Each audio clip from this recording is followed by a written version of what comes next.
loved up with RockerMike and Rossi. I'm getting loved up with RockerMike and Rossi. Hey everybody, welcome to another RockerMike and Rob Presents show. I want to welcome Amoeba Teen. They're a great new British band.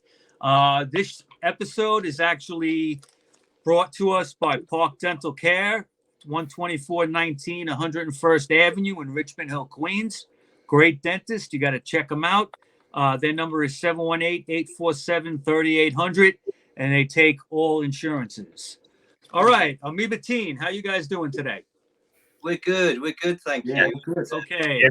Top right, we got Mark Britton.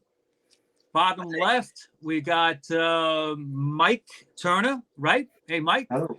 And then we got Carl. What's your last name, Carl? Bayless. You're the drummer, right? Yeah. Okay. That's a great last name, Bayless, yeah. All right, so we're going to get this party started here. I'm going to crack a beer. I'm going to say a little hello. Cheers. Cheers, everybody. I'll stick to You guys. I should have told you guys this is a drinking podcast. It's ironic, really, that your sponsor is a dentist, given the reputation of the English for bad teeth.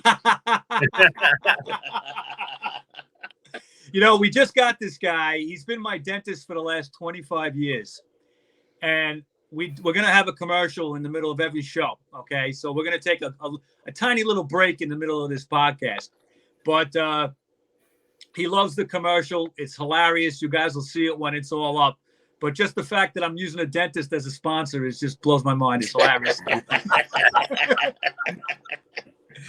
Anyway, so Amoeba Teen, you guys are on Big Stir Records. They're a pretty cool label out of California. And Mark, my first question is to you.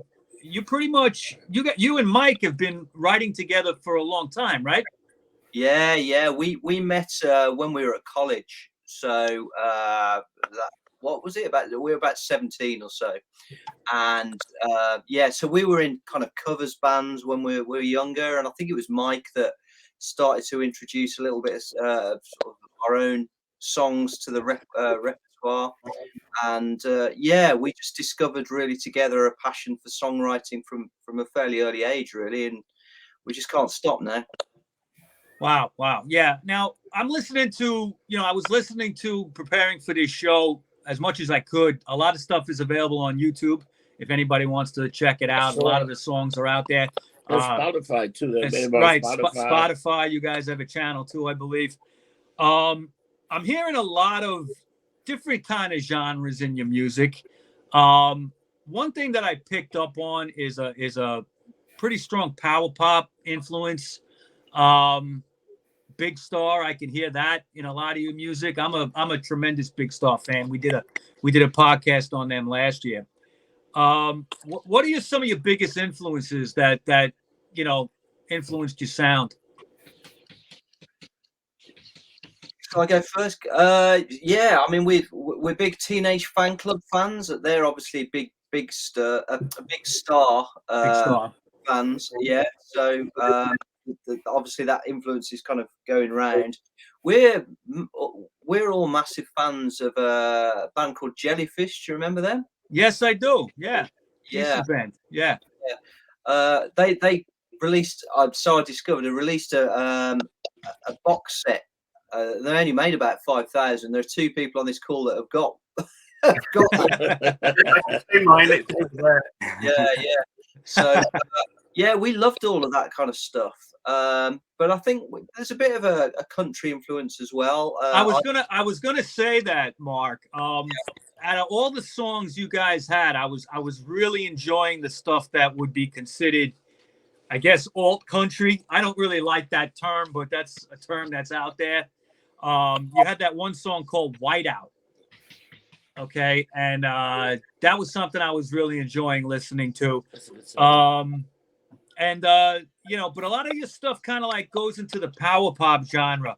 Songs like Suit and Tie. Okay. And now Carl, you're the drummer. Yeah. Were you with him the whole time? Were you with this band the whole time, or did you join recently? I came into it originally. I think it was about 2008, 2009.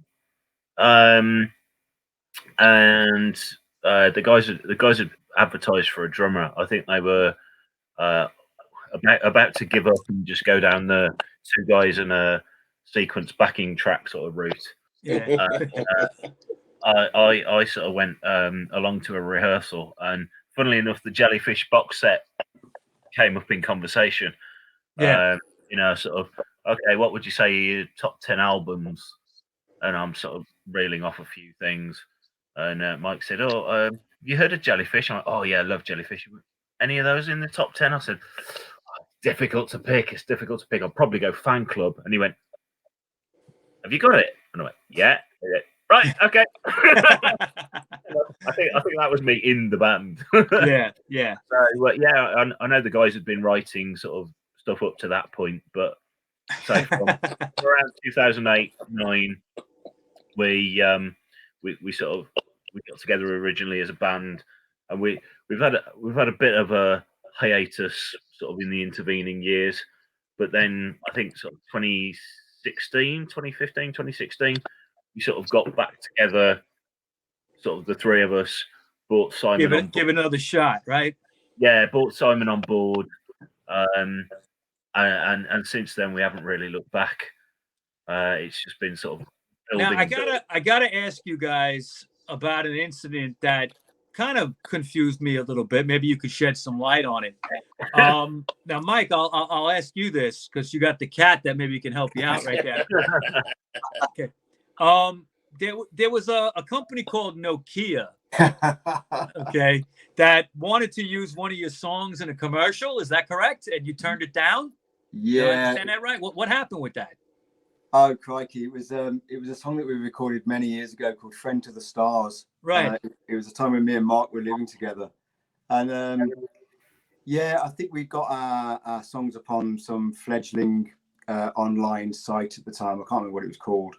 And they contacted us via there, saying, we've been approached for the launch of a new Nokia phone, and would we be interested? And we just didn't bother replying, and we just didn't want to do it. It was probably as much as complete cynicism, thinking that it was a waste of our time more than anything. So we just didn't bother doing it.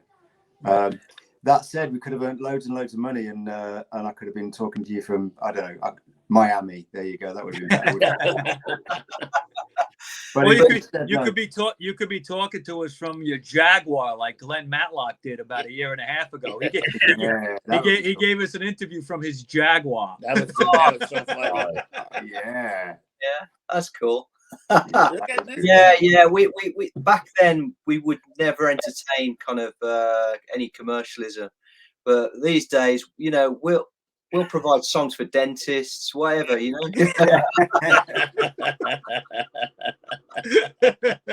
That's good.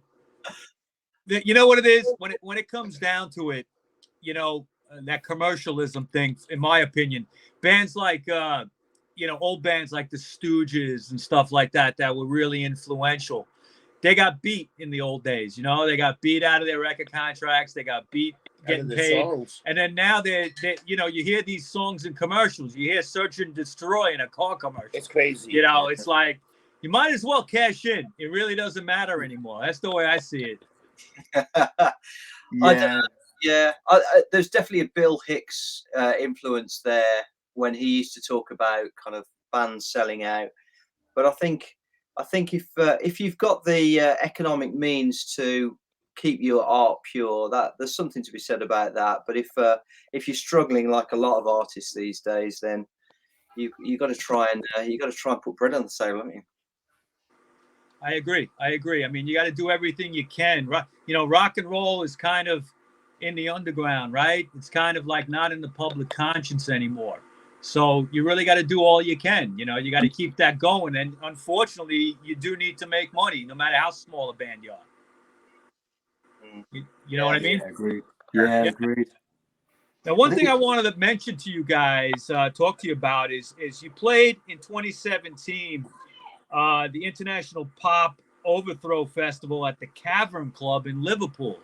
What was it? What was it like playing the Cavern Club? I mean, that's the way the Beatles played. Any one of you guys can answer that. Go for it.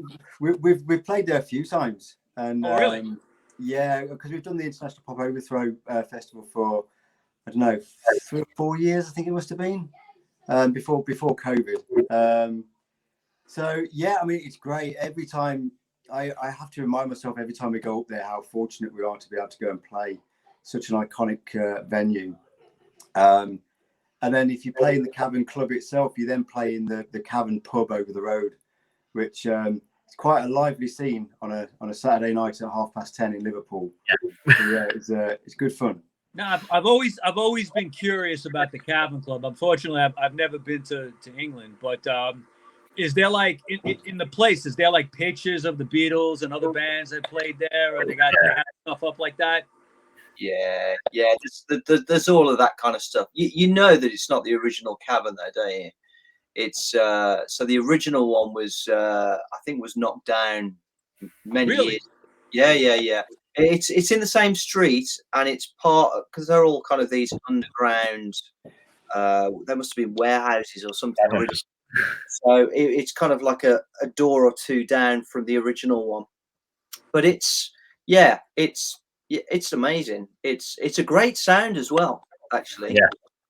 So when because there are two stages in the Cavern. There's the iconic one that you think of when you think of the Beatles, and then there's actually a bigger stage which is a bit more practical for kind of modern bands, and we played on both. The iconic one, there's a really great sound, and I think it's because it's almost like a tunnel really that you're playing into, and it gives it a really good bass sound. After we played, I thought that must have had an influence on how they wanted to record, actually, with the really present bass that they had on their later records. Yeah. Wow.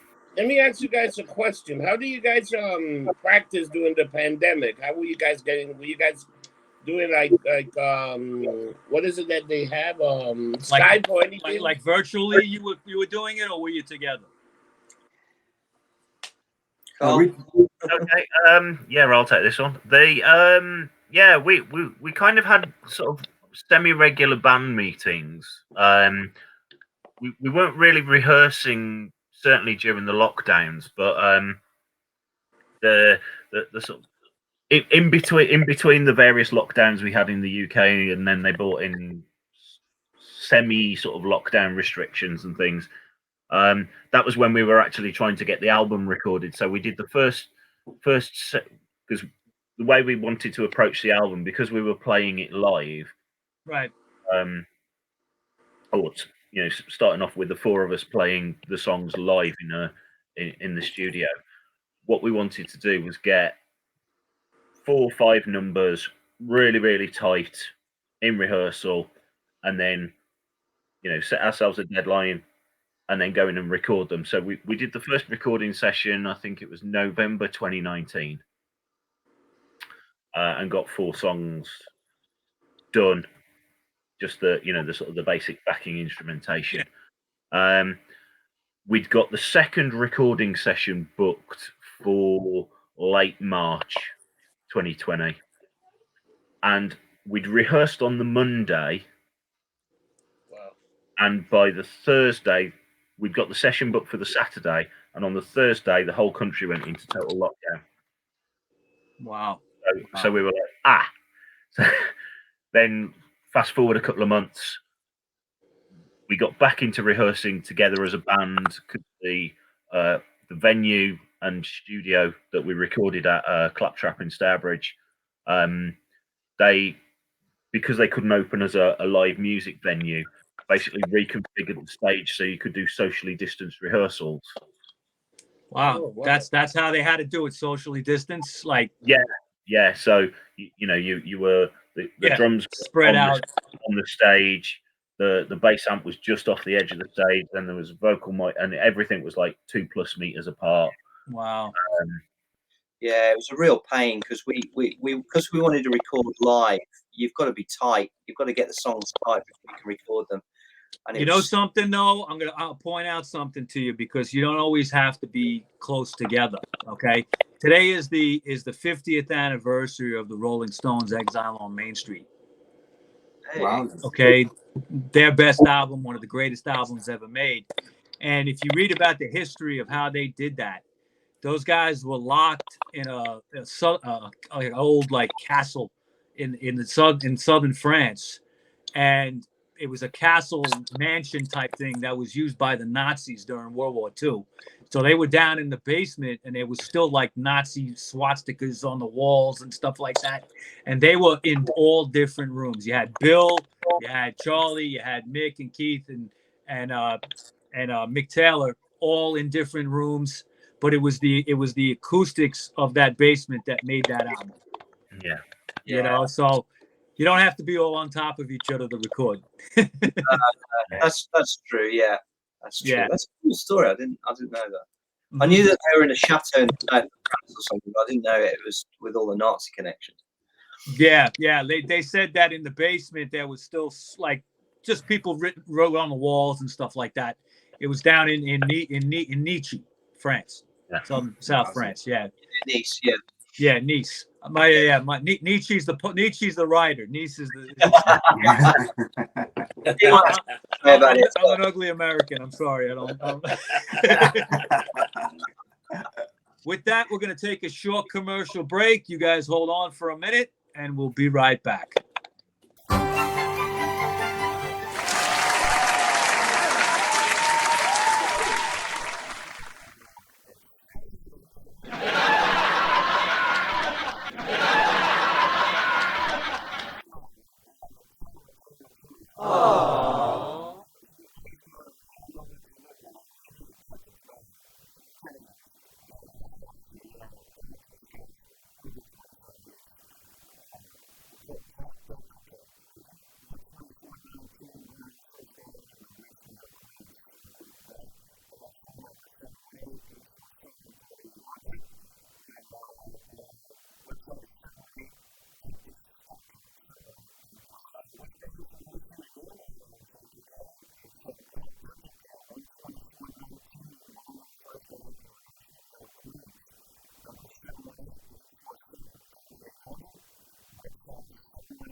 Okay, welcome back to the RockerMike and Rob Presents show. We've got Amoeba Teen, 3 guys from Amoeba Teen. We've got Mike, Carl, and Mark, and we're talking about all things Amoeba Teen right now. Very cool, very cool. We were talking about the Cavern Club, how you played that. One thing I wanted to ask you about was in 2018, and I'll ask this to Mike. In 2018, you guys signed to Cool Cat Records in the U.S. Very cool label. All right, they got quite a few very cool bands on there, and you put out a double album, right? Yeah. Mike, what was the name of that album? I don't know. What was the name of the album, Mark? Hold on. What was the name of that album? Okay, can you whip it out real quick? I know there was. It was kind of two-parted. You see, it was Selection Box 1. Right, Selected Box 1 and 2. Yeah. Well, the second part is called the Appleyard Sessions. Appleyard Sessions. Okay, and it was basically a back catalog of stuff that you already had, right? That's right. Yeah. The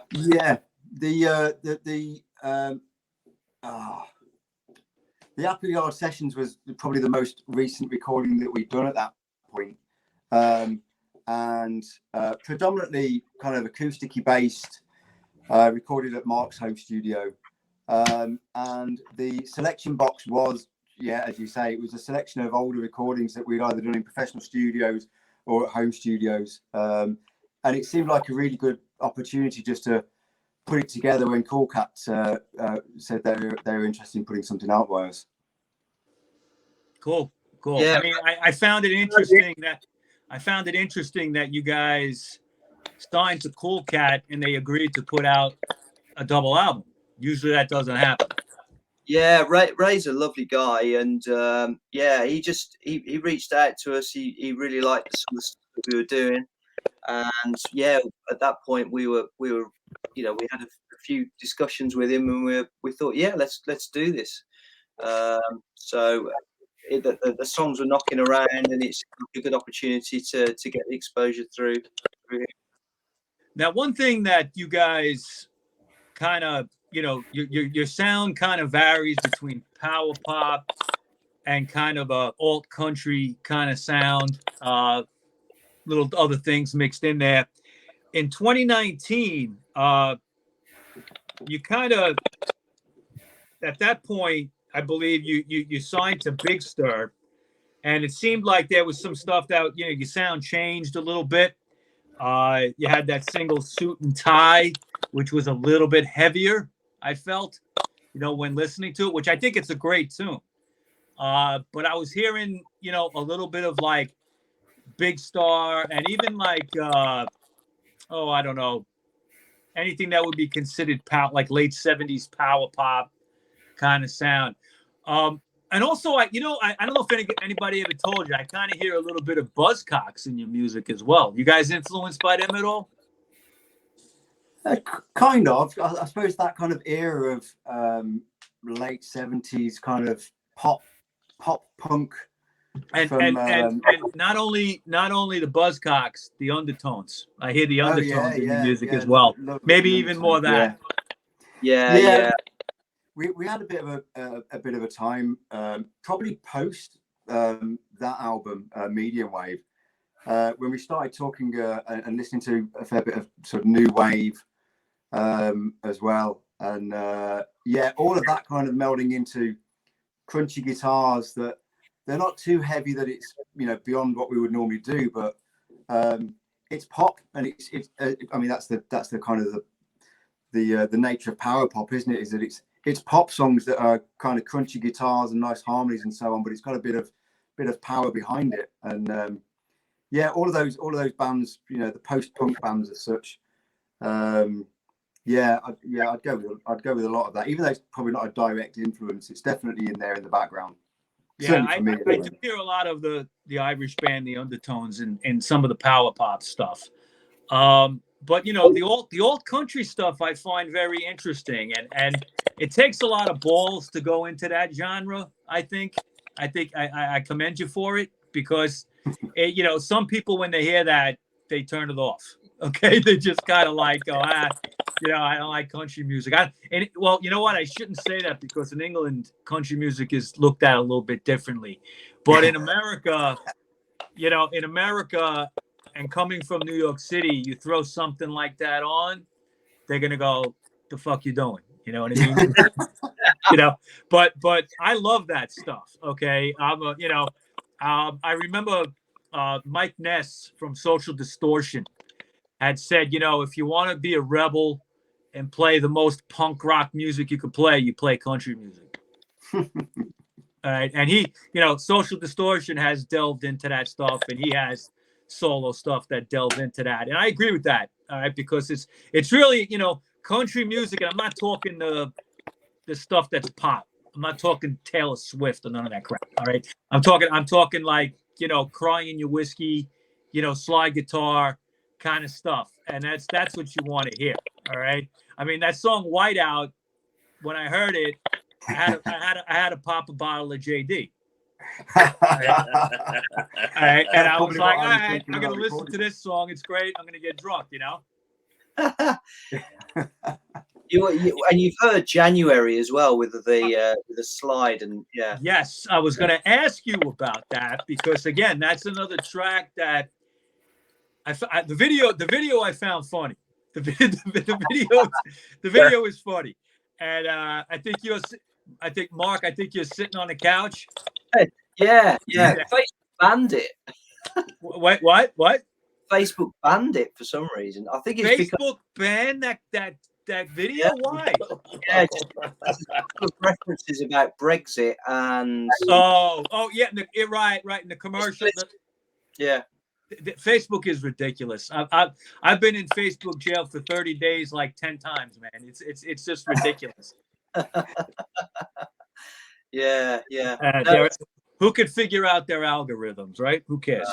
Yeah. But January came out April 22nd of this year, and you can see it on YouTube. It's a great video. It's a great song. It's on Big Stir Records. And I understand it's part of the self-titled album that's going to be out now, right? That is out, right? It is out. It is out. Yeah. Okay, and you can find that on Amazon and everywhere else, right? Yeah, Amazon, on bigstarrecords.com as well, and probably a host of the sites, and we're hoping as well because Big Star have now partnered with the Orchard, who are sort of music distribution company arm of Sony. So we're hoping that physical copies will get out to various sort of record stores across the US as well. So, and any vinyl possibly? Oh, we'd love to do vinyl. It's so bloody expensive, and there's a massive waiting list. Yeah. The resurgence in vinyl, certainly in the UK and across Europe. The pressing plants, we talked about it originally, and in fact we designed the track order to be a two-sided record, right? So that sort of played into the running order, to the next one, into the next one. Yeah, I got you. And end of side one, start of side two, all that sort of thing. So that was always in our planning, and then when we got the final mixes and everything for the album bottomed out towards the back end of 2021. Gotcha. We started looking, and we were being quoted like 18 months waiting time for vinyl. Okay, cool. So that would have put this time next year before we could have had vinyl, and it's like, yeah, I know, and I'm so glad as a music fan. I'm so glad that vinyl's made a comeback, but they're really approaching this point where they've become so expensive that it prices out the average person as to what you can afford on vinyl. I mean, what they're doing is they're re-releasing everything. Okay, you could find Cramps records on 180 gram vinyl. Okay, that are like $50 a pop. Yeah. Okay, and that's great because I mean it's good that they're remastering them, putting them out. But I have these records already. I have them. All right. Yeah. And the kids today, some of them do get into the older stuff, but most of them don't know about it. They're not going to buy it. It's geared at an older audience. Yeah. Okay. Yeah. And they have to find a way to gear it towards a younger audience. They're kind of like making headway into that. For instance, like my stepdaughters, they have a record player. My stepdaughters are in their 20s. Okay. They have a record player and they play stuff, and then I pull out my records and they go, "What the hell is this?" I'll pull out an Undertones album and they're like, "What the hell is this?" But they're listening to it, and to me, like so much of this music, and you guys too, I would agree. A lot of the sound that you guys have really is geared towards vinyl. Yeah. I mean, we're really influenced by that kind of all through the 70s sound. We're Tom Petty fans. We're more up to sort of 90s and even today. I mean, I love Wilco. That's a band I really like. Right. But yeah, definitely the 70s is a big influence on us. Have you guys? Are you guys fans of like the Jesus and Mary chain and that kind of stuff? Or no? I am. Simon. I knew one of you had to be. I hear a little feedback here and there in the music. I knew one of you had to be there. Yeah, it's I'm the noise merchant really. Mark has got the classic finding the hidden chords. Yeah. And I'm the one that's just like, let's just turn it up louder and make it noisy. Mike's the grit in the machine. Yeah, yeah. As long as you have one guy like that in the band, it's always good, you know. Keeps it grounded. Me and Simon saw the Samaria Chain a couple of years ago, and it was brilliantly loud. It was it's phenomenal. Loved it. I'd love to see him again. Great. All right, so I want to thank Amoeba Teen for coming on today, and you guys were fantastic. And I'm going to send this to Big Stir, and they're going to put this out there, and you guys are going to get seen everywhere. And I'm really glad you guys came on. I wish you guys all the best of luck. Okay. Yeah, thank you, Yeah, RockerMike. thanks for having us on. Yeah, man. All right, we'll be in touch soon, and definitely everybody check out Amoeba Teen. They got everything out on YouTube. Big Stir Records is putting it out. Check out Amazon for all their stuff. Spotify, that's right. And we will be in touch. Thank you, guys. Okay. Yeah, take it easy. Thanks a lot. Have a good one, guys. See ya. Later. Bye-bye.